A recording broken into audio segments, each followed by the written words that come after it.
Halo teman-teman semuanya, bagaimana nih kabar hari ini? Semoga teman-teman dalam keadaan sehat dan siap ya. Minggu lalu kita mempelajari mengenai creating open exercise, preparing brain presentation, dan finding alternative methods to presenting. Lalu untuk hari ini kita akan mempelajari using experiential learning approaches.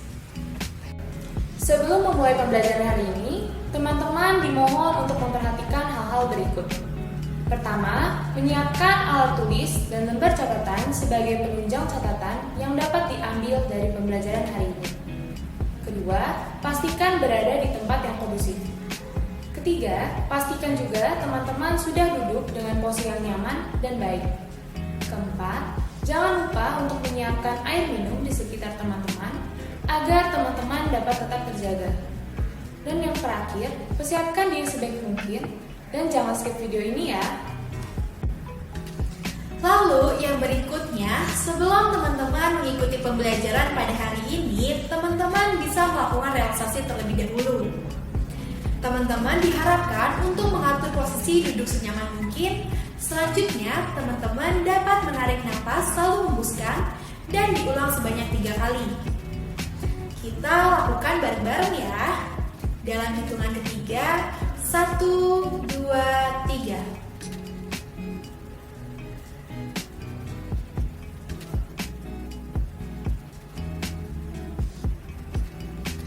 Karena kita sudah melakukan relaksasi, kita akan menjadi lebih siap mengikuti materi yang akan kita berikan hari ini. Sebelumnya, apakah teman-teman sudah mengetahui mengenai experiential learning? Menurut pengertiannya, experiential learning tidak hanya meningkatkan pemahaman mengenai konsep saja, tapi juga merupakan pintu gerbang menuju pengembangan keterampilan. Experiential learning sangat cocok untuk pelatihan efektif dan perilaku, karena peserta menjadi sadar akan perasaan mereka dan reaksi mereka mengenai isu tertentu dan ide-ide baru yang mereka pelajari sehingga memungkinkan untuk berlatih dan memperbaiki keterampilan dengan prosedur baru. Maka dari itu, terdapat 6 pendekatan pembelajaran experiential learning. Yang pertama itu ada role playing, lalu games and simulation, yang ketiga observation, yang keempat mental imagery, yang kelima writing test, dan yang terakhir ada action learning. Yang pertama, kita akan membahas mengenai role playing. Role playing merupakan cara untuk membantu peserta lebih sadar dalam merasakan perasaan tertentu dan merancang latihan role play untuk mempraktekannya pada sebuah metode. Misalnya, ketika tujuan dari training yang dilakukan adalah membuat peserta berhubungan dengan perasaan tersendiri saat menghadapi orang lain. Maka, trainer dapat membuat situasi dramatis di mana peserta akan diminta untuk menghadapi orang lain dan kemudian mendiskusikan perasaan yang dihasilkan dari pengalaman melakukan role play. Pada role play ini terdapat hal yang harus dipersiapkan, salah satunya scripting. Dalam scripting ini terdapat 6 pilihan untuk merancang sebuah role play. Yang pertama ada improvisasi. Peserta diberikan skenario umum dan diminta untuk mengisi rinciannya sendiri. Peserta mempunyai kesempatan untuk menyesuaikan skenario dengan pengalaman kerjanya sendiri. Namun, karena situasinya tidak digariskan secara jelas, peserta mungkin mengalami kesulitan untuk membuat detailnya sendiri. Contohnya, peserta adalah pelanggan restoran dan makanan yang dipesan terlalu matang. Peserta ini menunjukkan keterampilannya dengan membujuk pelayan agar dapat mengulang kembali pesanannya. Lalu, yang kedua ada prescribed roles. Peserta diberikan serangkaian instruksi yang berisi fakta tentang peran yang digambarkan dan bagaimana seharusnya peserta ini berperilaku. Pendekatan ini dapat memiliki kendali besar atas naskah yang dibuat, sehingga ketegangan dramatis mudah didapatkan dan diperoleh. Namun, peserta memungkinkan tidak dapat mengidentifikasi dengan jelas peran dan situasi yang sudah dikembangkan oleh trainer karena skenarionya dianggap rumit. Contohnya, peserta adalah seorang akuntan di sebuah perusahaan asuransi dan telah bekerja sejak lulus dari perguruan tinggi 3 tahun yang lalu. Peserta ini menyukai pekerjaannya kecuali dalam menulis surat, email, dan catatan pada laporan akuntansi. Maka dari itu, peserta tidak mengakui kekurangan kepada siapapun, terkecuali jika manajer perusahaan tertarik dan peduli akan hal tersebut. Berikutnya, semi-price cap roles. Peserta diberikan informasi mengenai situasi dan karakter yang akan diperankan, tetapi tidak diberitahu bagaimana peserta menangani situasi tersebut. Dengan begitu, pendekatan ini memberikan kebebasan yang lebih besar bagi para peserta. Contohnya, peserta adalah seorang supervisor yang ditunjuk dari kelompok yang memiliki tanggung jawab untuk memelihara dan meningkatkan sebuah perangkat. Terdapat beberapa staf yang berbeda usia dan pengalaman. Setiap staf bertanggung jawab atas daftar peralatan uji tertentu, namun ketika salah satu pegawai mereka tidak hadir, maka akan menjadi sulit bagi pegawai lainnya untuk tidak hadir di hari yang sama. Dalam hal ini, peserta diberikan informasi mengenai situasi dan karakter tersebut. Tetapi ia tidak diberitahu cara atau bagaimana menangani situasi tersebut. Yang keempat, replay of life. Peserta dapat menggambarkan diri mereka sendiri dalam situasi yang sebenarnya mereka hadapi. Pendekatan ini memiliki keuntungan situasi yang nyata ke dalam drama. Contohnya, trainer menyampaikan bahwa peserta harus memikirkan kapan terakhir kali dirinya memberikan penilaian kinerja. Lalu, peserta akan memberitahu kepada rekannya apa yang umumnya terjadi dan memperagakan kembali situasinya. Yang kelima, participant prepare skits. Peserta diminta untuk mengembangkan sketsa roleplay mereka sendiri dengan memberikan waktu dan kesempatan untuk berlatih. Contohnya, trainer mengatakan bahwa trainee atau peserta diminta untuk mengambil 3 gaya manajemen dan membuat sandiwara sebagai seorang manajer. Dengan menggunakan masing-masing gaya sambil memberikan instruksi proyek pada seorang karyawan. Peserta akan diberikan waktu luang untuk mempersiapkan sandiwara tersebut. Lalu yang terakhir, dramatic readings.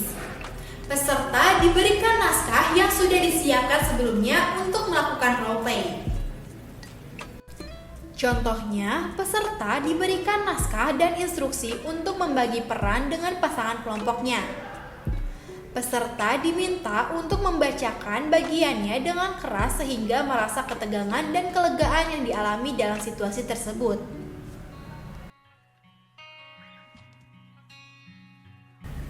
Roleplay dapat bekerja dengan menggunakan kelas virtual.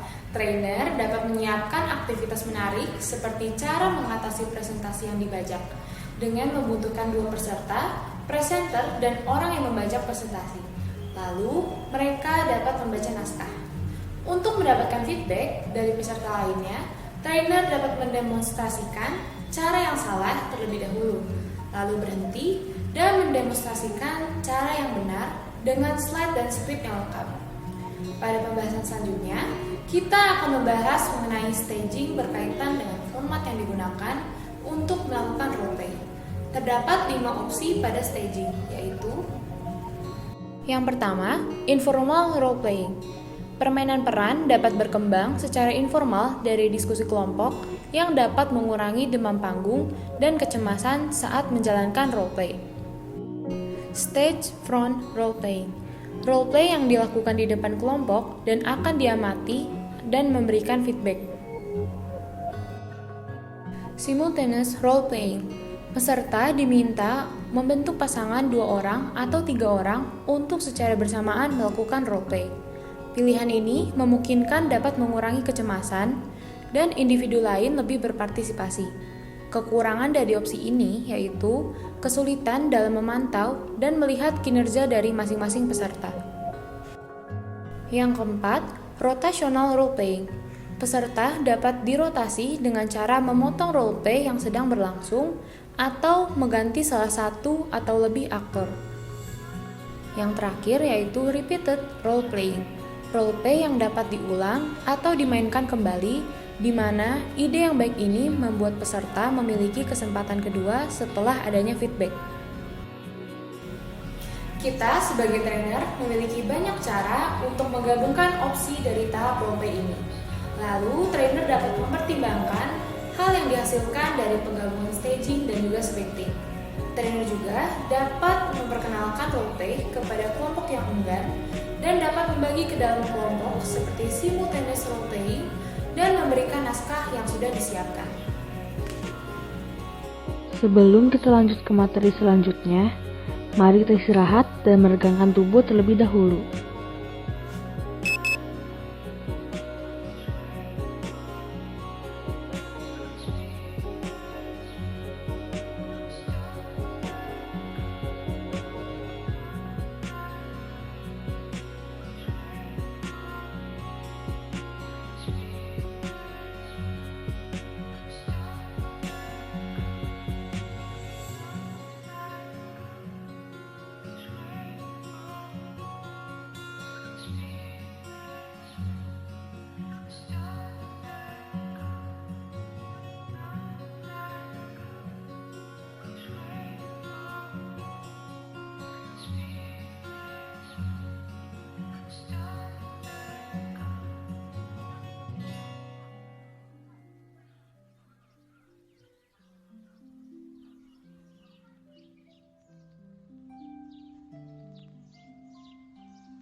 Lalu kita akan masuk pada pembahasan mengenai processing.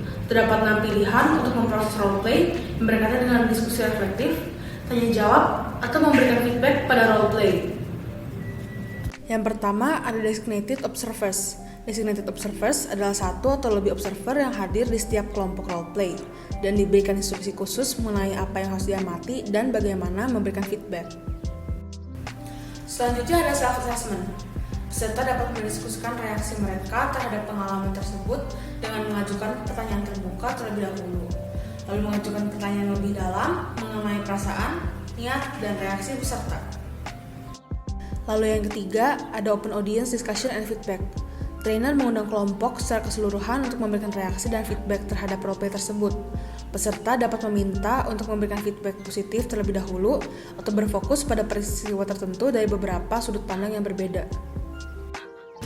Lalu selanjutnya ada subgroup discussion and feedback. Trainer ditugaskan untuk menetapkan kelompok kecil dari roleplay dan diminta untuk mendiskusikan apa yang mereka lihat dan apa yang terjadi. Peserta lain dapat menggunakan waktu untuk memberikan feedback dan mendapatkan penilaian diri. Lalu yang kelima ada trainer observation. Trainer memberikan reaksi terhadap roleplay yang dapat didengar semua orang. Feedback yang diberikan trainer akan sangat dijunjung tinggi. Maka dari itu harus berhati-hati dalam memberikan feedback dengan menjaga harga diri para pemain peran dan menggunakan kalimat yang dinilai baik. Selain dari pilihan processing yang disebutkan, trainer dapat mengatur feedback melalui video. Terdapat beberapa panduan untuk melakukan video feedback. Sebelum rekaman, hal yang perlu diperhatikan yaitu berikan waktu yang cukup untuk mempersiapkan perekaman agar dapat tampil dengan baik. Yang kedua, bentuklah kelompok kecil yang terdiri dari 4 atau 5 peserta dan berikan tempat yang berbeda jauh dari kelompok lainnya. Yang ketiga, meringankan suasana sehingga penampilan akan alami dan sesantai mungkin. Dan yang keempat, pertimbangkan untuk meninggalkan ruangan sesi perekaman video pada awalnya agar mendorong peserta bereksperimen satu sama lain secara singkat. Lalu pada saat rekaman, yang pertama, jangan membuat teaching point saat peserta sedang melakukan perekaman.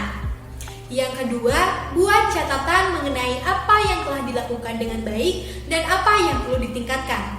Pikirkan bagian mana dari rekaman yang mungkin ingin ditinjau dengan cermat bersama peserta.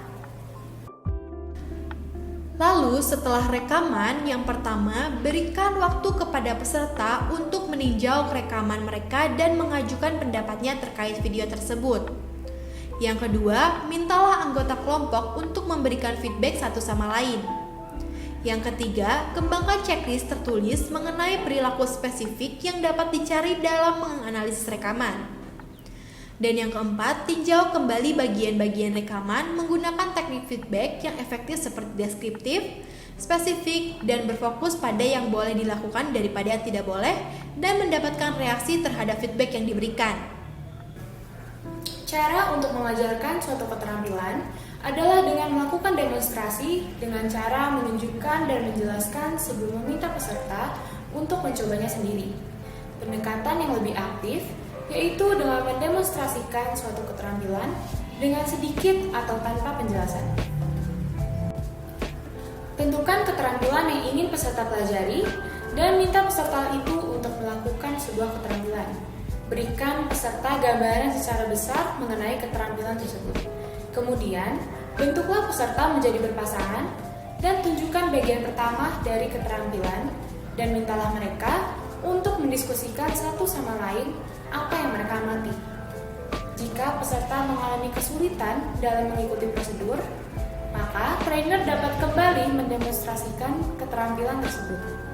Lalu, mintalah pasangan tersebut untuk berlatih satu sama lain pada bagian pertama dari keterampilan tersebut.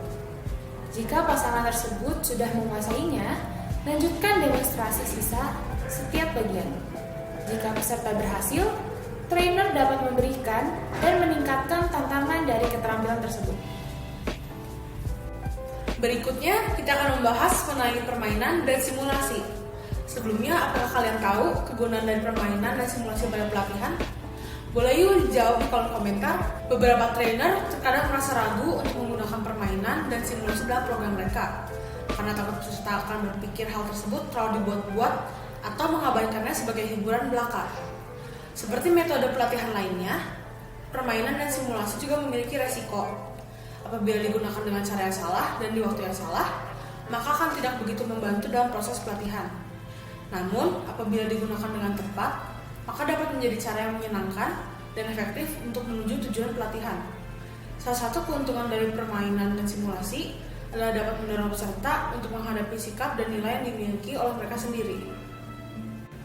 Permainan dan simulasi juga dapat membantu peserta untuk memahami konten pelatihan secara keseluruhan. Keuntungan menggunakan permainan di bagian awal program itu dapat memberikan kesempatan bagi peserta untuk memahami secara keseluruhan sebelum membahas bagian permainan, dan simulasi juga dapat membantu menguji gaya perilaku dan kinerja peserta. Seperti bermain di awal pelatihan, hal tersebut memungkinkan trainer untuk mengidentifikasi gaya dan keterampilan yang sudah ada dan mana yang perlu diperkuat. Sedangkan bermain di akhir memungkinkan trainer untuk menilai pengalaman instruksional. Dan yang terakhir, permainan dan simulasi juga dapat digunakan menciptakan tantangan kinerja peserta. Saat mendesain permainan dan simulasi, ada beberapa hal yang perlu diingat. Contohnya adalah permainan 64 kotak. Trainer menggambar sebuah kotak besar dan membaginya menjadi 64 kotak yang lebih kecil. Trainer kemudian memilih kotak dan menulis huruf dan nomornya di selembar kertas tanpa mengungkap isinya kepada peserta. Para peserta ditantang untuk menemukan kotak rahasia dengan hanya mengajukan 6 pertanyaan. Pertanyaan-pertanyaan itu harus dijawab dengan ya atau tidak. Lalu yang kedua, cara termudah untuk membuat permainan dan simulasi adalah dengan meniru format dan karakteristik yang terkenal. Contohnya seperti teka-teki silang, bingo, atau bisa juga menggunakan aplikasi seperti Quizizz, Kahoot, atau Quizlet dengan topik pelatihan. Selanjutnya, permainan yang menyenangkan dan dibuat-buat dapat diikuti oleh permainan yang lebih serius dan tidak dibuat-buat. Contohnya, seorang trainer meminta peserta untuk bertukar pikiran tentang sebanyak mungkin penggunaan kaos dalam yang kotor. Setelah itu, peserta diminta untuk memilih 2 ide mereka yang paling orisinil Setelah peserta bersenang-senang, mereka diberi perintah untuk menghasilkan cara-cara baru untuk memasarkan pelayanan latihan. Hingga pada akhirnya mereka memilih rencana pemasaran terbaik atau menggabungkan ide-ide yang terbaik. Instruksi untuk permainan dan simulasi perlu dipikirkan dengan cermat. Contohnya adalah simulasi yang disebut instant aging, yaitu simulasi yang dirancang untuk membuat peserta peka terhadap perampasan sensorik dan proses penuaan yang normal. Peserta diberikan kacamata yang diolesi vaselin, kacang polong kering untuk dimasukkan ke dalam sepatu mereka, kapas untuk kedua telinga, dan sarung tangan lateks untuk tangan mereka. Mereka kemudian diminta untuk mengeluarkan pensil dan kertas dan menuliskan nama, alamat, nomor telepon, obat apapun yang saat ini diminum, dan alergi yang diketahui. Selanjutnya, mereka disuruh berjalan-jalan di luar ruang pelatihan, membuka pintu dan menemukan jalan keluar. Simulasi ini melibatkan sejumlah arahan mengenai urutan penerapan alat peraga, rincian spesifik dari tugas-tugas yang diminta untuk dilakukan oleh para peserta, dan cara mereka bergiliran untuk saling membantu. Dan yang terakhir, permainan dan simulasi hampir selalu perlu didiskusikan setelahnya agar dapat menjadi pengalaman yang efektif. Setelah dilakukan permainan atau simulasi, trainer, peserta dapat mendiskusikan makna dari permainan atau simulasi tersebut.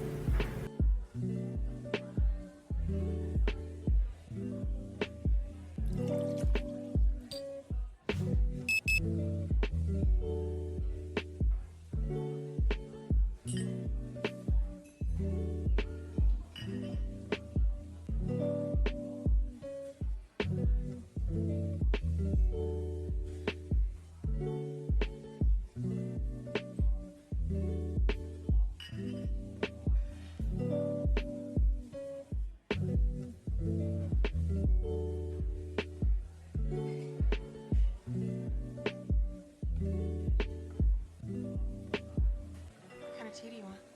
There's more than one kind? Did you make some of those up? I think I'll have sleepy time. That sounds good to me.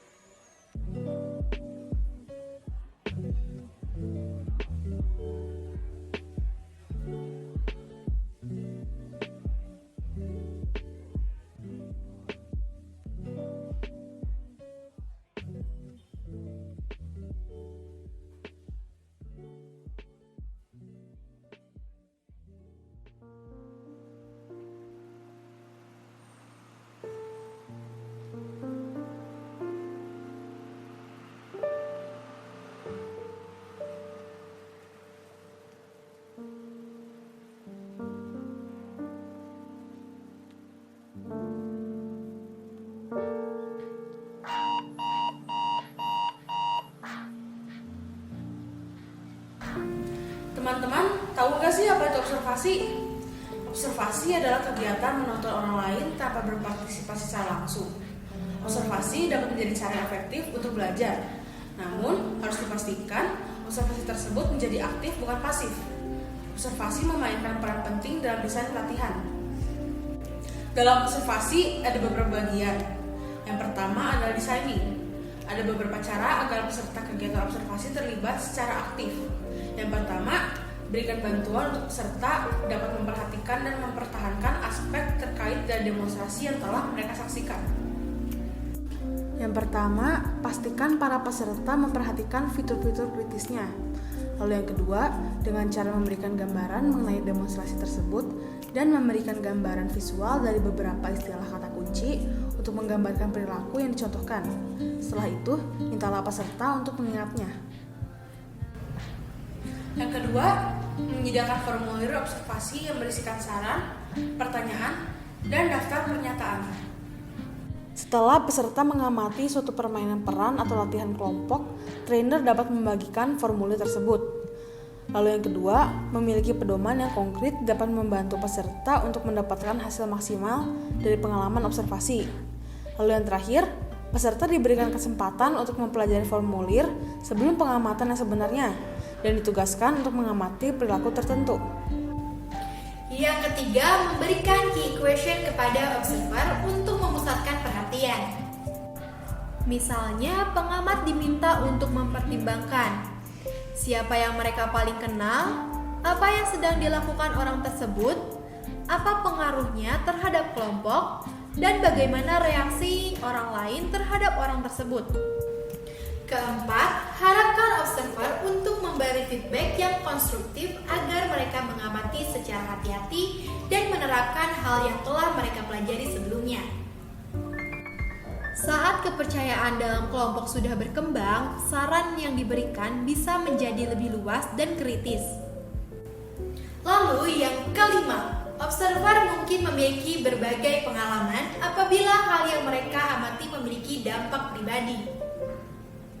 Trainer dapat mengatasi masalah tersebut dengan meminta observer untuk mengungkapkan perasaan yang mereka alami saat menonton drama dan memberikan dukungan emosional kepada para pemain. Bagian selanjutnya adalah bagian formatting. Terdapat 3 format yang umum digunakan dalam desain kegiatan observasi.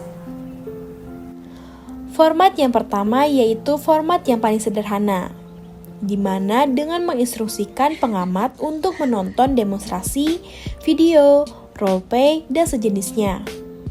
Contohnya seperti peserta khusus disiplin karyawan menonton video yang menunjukkan bagaimana seorang supervisor Departemen Hutang Dagang menghadapi salah satu pemegang buku. Pemegang ini telah terlambat 30 hingga 45 menit untuk bekerja setidaknya 7 kali dalam 3 minggu terakhir. Lalu terlambat dari makan siang pada 5 kesempatan dan telah membuat panggilan pribadi beberapa kali. Saat sebelum presentasi video, para peserta diberikan terlebih dahulu checklist observasi, dan setelah video telah selesai, peserta menuliskan tanggapannya dan membandingkan dengan kelompoknya. Kedua, observer juga dapat ditugaskan ke kelompok kecil untuk memberikan feedback setelah kelompok kecil tersebut tampil. Lalu, format yang terakhir, peserta dapat diatur dalam format fishbowl, di mana pengamat akan membentuk lingkaran sekitar individu yang mereka amati. Trainer dibagi menjadi 2 kelompok dan duduk mengelilingi meja rapat. Salah satu kelompok diminta untuk mengadakan pertemuan, lalu sisanya mengamati tugas dan perilaku lawannya. Berikutnya, kita membahas mengenai mental imagery. Mental imagery adalah kemampuan untuk memvisualisasikan suatu objek, orang, tempat, atau tindakan yang sebenarnya tidak ada. Trainer dapat merancang 6 jenis pengalaman imagery, yaitu yang pertama, visual imagery. Contohnya, melihat berbagai bentuk yang berwarna seperti segitiga emas atau lingkaran umum. Yang kedua, tactile imagery. Contohnya, menjabat tangan seseorang, merasakan permukaan dan suhunya. Yang ketiga, olfactory imagery. Contohnya, mencium udara pegunungan yang bersih di hutan pinus. Dan yang keempat, kinesthetic imagery. Contohnya, mengendarai mobil, merasakan setiap putaran roda. Lalu yang kelima, taste imagery. Contohnya, memperhatikan rasa dan tekstur makanan yang disukai. Dan yang keenam, auditory imagery. Contohnya, mendengarkan suara yang memanggil nama seseorang.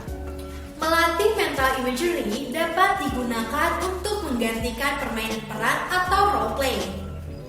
Karena bersifat internal, kecemasan yang ditimbulkan lebih sedikit bagi trainer yang malu tampil di hadapan orang lain. Keterampilan seperti berbicara di hadapan kelompok atau bertindak tegas dapat dipraktekkan dengan baik melalui mental imagery. Meskipun sejumlah kecil latihan bermain peran atau role play tetap harus diselingi dengan mental imagery. Untuk membantu hal tersebut, beberapa pedoman dapat membantu peserta dalam melakukan mental imagery. Yang pertama, bantu peserta menjernihkan pikiran mereka dengan membantu mereka untuk bersantai dengan menggunakan musik latar, lampu redup, dan latihan pernapasan untuk mencapai hasil. Lalu yang kedua, lakukan latihan pemanasan untuk membuka pikiran Mintalah peserta untuk mencoba memvisualisasikan pemandangan dan suara seperti kamar tidur mereka, perubahan lampu lalu lintas, atau derai hujan dengan mata tertutup. Lalu yang kedua, lakukan latihan pemanasan untuk membuka pikiran. Mintalah peserta untuk mencoba memvisualisasikan pemandangan dan suara seperti kamar tidur mereka, perubahan lampu lalu lintas, atau derai hujan dengan mata tertutup. Lalu yang ketiga, yakinkan peserta bahwa tidak ada apa-apa jika mereka mengalami kesulitan memvisualisasikan apa yang Anda gambarkan. Beberapa peserta awalnya menutup pikiran mereka sebelum merasa cukup santai untuk memvisualisasikan. Katakan pada mereka untuk bersabar dengan diri mereka sendiri. Semua peserta menemukan bahwa pikiran lain terkadang melayang ke dalam pikiran mereka. Ketika hal ini terjadi, sarankan agar mereka membawa diri mereka dengan lembut kembali ke subjek yang sedang dijelaskan. Lalu yang terakhir, undanglah peserta untuk membagikan imajinasi mereka dengan cara berbagi cerita yang bersifat sukarela. Lalu membuat laporan tetap singkat. Peserta juga dapat menceritakan pengalaman membayangkan mereka dalam jurnal. Skrip berikut dapat digunakan sebagai latihan pemanasan untuk mempromosikan pernapasan relaksasi dengan imagery. Contohnya, dengan mata tertutup, tarik dan hembuskan beberapa napas yang sangat dalam. Perhatikan naik turunnya perut Anda. Setiap kali Anda menarik napas, bayangkan bahwa Anda mengambil energi dari alam semesta. Inilah yang Anda lakukan. Saat Anda menghembuskan napas, perhatikan bahwa tubuh Anda menjadi semakin rileks, semakin damai. Lalu yang keempat, berikan instruksi berimajinasi secara perlahan dan dengan jeda yang cukup untuk memungkinkan gambar berkembang. Apabila menggunakan skrip imajinasi yang ditulis oleh orang lain, berartilah membacanya terlebih dahulu agar penyampaiannya lancar dan baik. Lalu jaga suara untuk agar cukup lembut dan menenangkan, namun cukup keras juga untuk didengarkan dengan jelas. Sekarang, bayangkan bahwa Anda duduk di atas batu besar, menghadap ke kolam air yang tenang, di hutan yang menyenangkan, atau di daerah yang berhutan. Bayangkan tidak ada yang mengganggu ketenangan pemandangan ini, kecuali sesekali melompatnya seekor ikan kecil ke sisi kolam. Bayangkan bahwa dalam gerakan lambat, Anda telah mengambil sebuah batu bundar kecil di dekat tempat Anda duduk. Dan dalam gerakan yang sangat lambat, Anda melempar batu ini ke udara dan menyaksikannya turun perlahan ke tengah kolam kaca. Perhatikan batu itu saat bergerak naik dan turun melalui udara. Amati secara perlahan-lahan batu itu memasuki air dan amati riak-riak yang mulai terbentuk. Amati riak-riak itu menyebar perlahan keluar menuju tepi kolam. Perhatikan permukaan air sampai benar-benar diam sekali lagi. Dengan adegan ini sampai Anda sadar merasa sangat santai dan segar. Ketika Anda siap, perhatikan suara-suara di sekitar Anda di dalam ruangan. Buka mata Anda dengan lembut dan lakukanlah kegiatan hari Anda.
Selanjutnya, kita akan membahas mengenai action learning yang merupakan pembelajaran yang melibatkan pemberian tugas, di mana trainee sebagai individu atau tim mengambil tindakan pada masalah kritis dan nyata, dengan mencari pembelajaran dari tindakan tersebut secara eksplisit.